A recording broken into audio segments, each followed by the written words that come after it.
In terms of the fourth quarter, they had all but one of their buckets was inside the paint. Was that them just being able to get into the paint and get whatever they want because of that point of attack defense like you were talking about? Yeah, they had that and 9 free throws. The Indiana Fever looked unstoppable. They had just dominated Paige Beckers and the Dallas Wings, crushed the Minnesota Lynx to win their first Commissioner's Cup title, and dismantled Asia Wilson's Las Vegas Aces. That was 3 straight statement wins. Momentum was on their side. So, when they faced the struggling Los Angeles Sparks, without Caitlin Clark, everyone expected another easy victory. After all, the Sparks have been one of the weakest teams in the league. But what followed was outrageous. The officiating was so awful, it left head coach Stephanie White stunned. She said just 5 words that exposed everything broken in this league. Let us know in the comments how you feel about WNBA refereeing. Let's dive in. We should have won this game. There was inconsistencies in the officiating. Wait until you see the second half. And I have everything. The Fever stepped into this matchup without their biggest star, and what followed caught everyone off guard. Caitlin Clark was sidelined due to a left groin injury, making it her 5th game in a row on the bench. Her absence was felt immediately. The entire offense runs through her playmaking. Without Clark's sharp vision and scoring ability, the Fever looked like a completely different team. Finding out this morning that we probably need to hold out again today. It's just, it really is a day-to-day thing. And I think for us, making sure that we're prioritizing her long-term health and wellness. It's anybody who's had some of these types of injuries understand that sometimes it's a process. She's a quick healer and she's been doing everything that she can to get back on the floor. So, we just want to make sure that we're hypersensitive to the big picture. But that wasn't the end of the setbacks. Dewana Bonner was gone.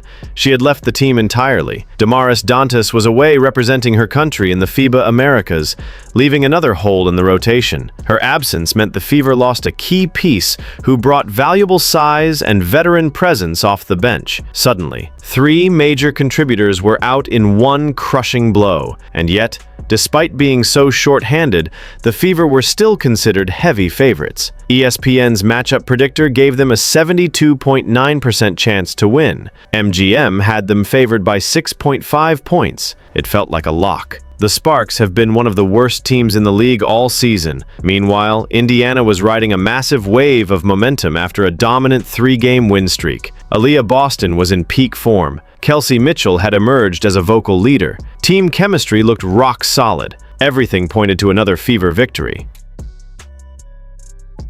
Howard looking backdoor for Mitchell. Not there. Shot clock down to 7.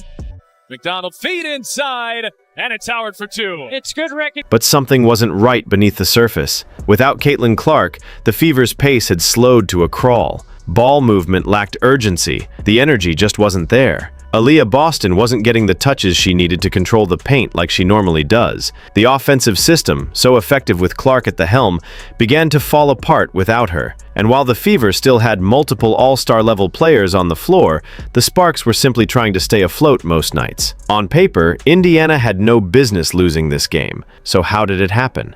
I don't get it. Breanna Stewart, Asia Wilson, wait until you see what they did for Kelsey Plum tonight. They get all the calls, touch fouls, anything. And guess what happens? Aaliyah Boston, the best center in the game, and guess what happens to her? She gets called for every touch foul and ends up in foul trouble this entire season and is still putting up MVP type numbers. What happens with Caitlin Clark? Have you ever seen her get a touch foul? Phantom call? No. The physicality, that's the WNBA when it comes to Caitlin Clark. But anybody else, the physicality disappears.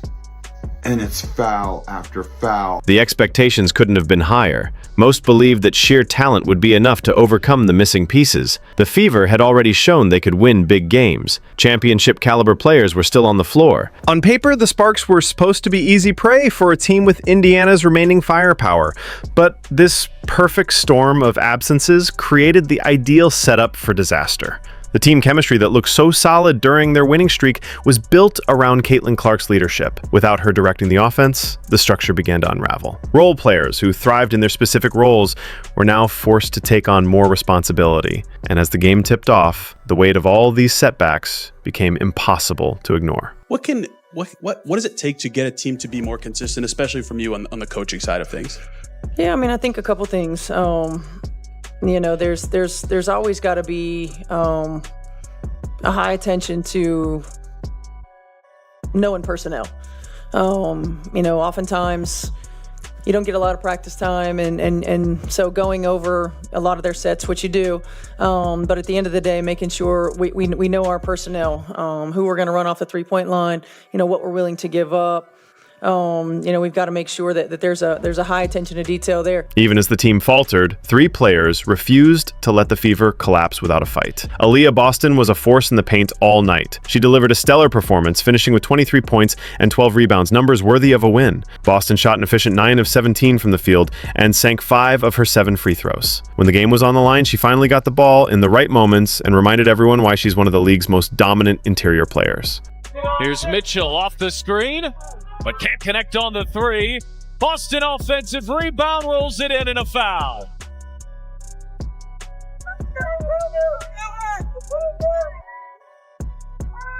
The 2 bigs bring the ball up the floor, and Hamby wasn't ready for that. How about that change of pace? That burst like a guard. Gets downhill to the rim. Kelsey Mitchell rose to the occasion in Clark's absence, delivering a much-needed offensive boost. She scored 19 points and knocked down 3 clutch three-pointers at critical moments when the team was desperate for scoring. Mitchell also hit a major career milestone, playing her 251st game for the Fever, second only to franchise legend Tamika Catchings. Her leadership was evident from start to finish, helping keep Indiana in the fight against a team they were expected to beat handily.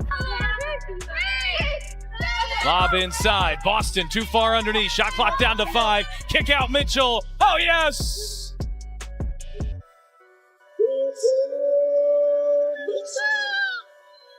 But she wasn't the only one making an impact. Natasha Howard brought her veteran poise and lit up the scoreboard with an outstanding performance. She poured in 21 points and grabbed 9 rebounds, coming just shy of a double-double. Howard was incredibly efficient, shooting 8 of 11 from the field, including 1 of 2 from beyond the arc, and sinking 4 of 6 free throws. Her presence was felt on both ends of the floor, providing critical scoring and stability when the team needed it most. Busted them all up.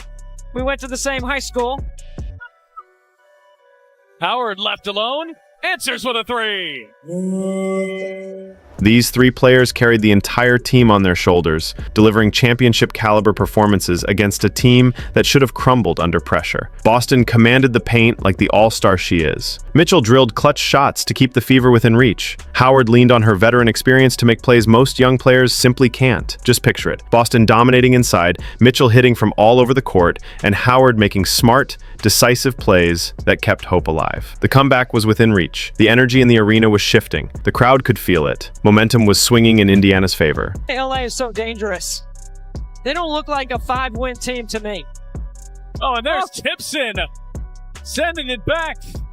Here's where things took a frustrating turn. Despite the individual brilliance on display, it was all being overshadowed by some truly awful officiating. The referees kept making questionable calls, almost all of them against the Fever. One of the most blatant moments came when Sophie Cunningham was grabbed by the neck, yet no foul was called. Incredibly, the refs ruled it a jump ball instead. It was the kind of call that made fans and players alike shake their heads in disbelief. This is what I was talking about with Sophie Cunningham.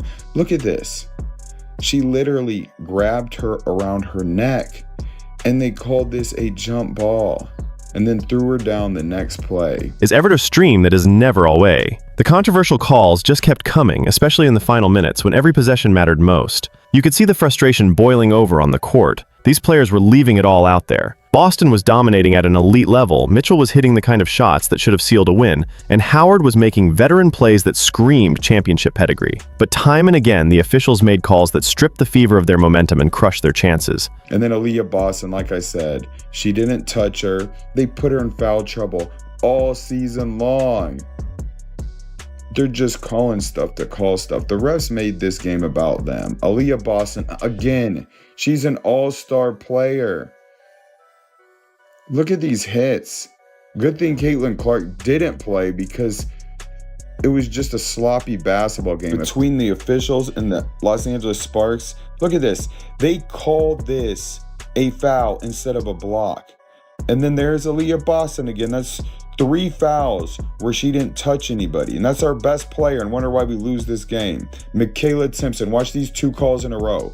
She didn't do anything. She got hit on that one, and they called a foul on her. Once into the Scotch's service and at Towson's and the Bannell of teams, one of the cincher first walk, even their heroic efforts weren't enough to overcome the wave of controversial calls that ultimately decided the game. The heartbreak was written all over their faces as they watched a game they should have won slip through their fingers, lost not because of effort or talent, but because of factors completely out of their control. And this is 4th quarter. Look at this. This one pissed me off. Kelsey Plum seriously elbows Lexi Hall, then purposely steps over so she couldn't get up. Lexi Hall can't believe it. That's a foul. The ref was right there in front of her. And then here we go. And they kept McDonald in foul trouble the entire game. There's 2 in a row where she didn't do anything. Look at that. Just had her arms in the air, but they gave, this is the 4th quarter, and they just kept giving every single call. I like Leah Boston finally getting pissed off. Then they call this away from the ball in the 4th quarter. Nothing going on. Just to put him at the line, and then Kelsey Plum, another one. But when Howard drives and gets slashed across the face, no foul, just out of bounds. One of the incidents suscitated by the extremely oft-ring. One of the future tables are agent side of this game. One of the factors are always completely actions, and reflected able to avail aftering, one of the aftering melst experimentation. If you have top of the desk in the partawerk, eater tables in the aftering walk is actually 5 cents, always the statties to get that entire. Finally, actually agent first design is more than amazing bang. After watching her team battle with everything they had only to fall in heartbreaking fashion, Stephanie White finally addressed the media. The post-game press conference was thick with tension. The frustration on White's face was unmistakable. She had just witnessed her players leave it all on the court. Boston had owned the paint. Mitchell came through in the clutch. Howard brought the veteran presence. And still, it wasn't enough. Everyone in the room waited, holding their breath to hear what White would say.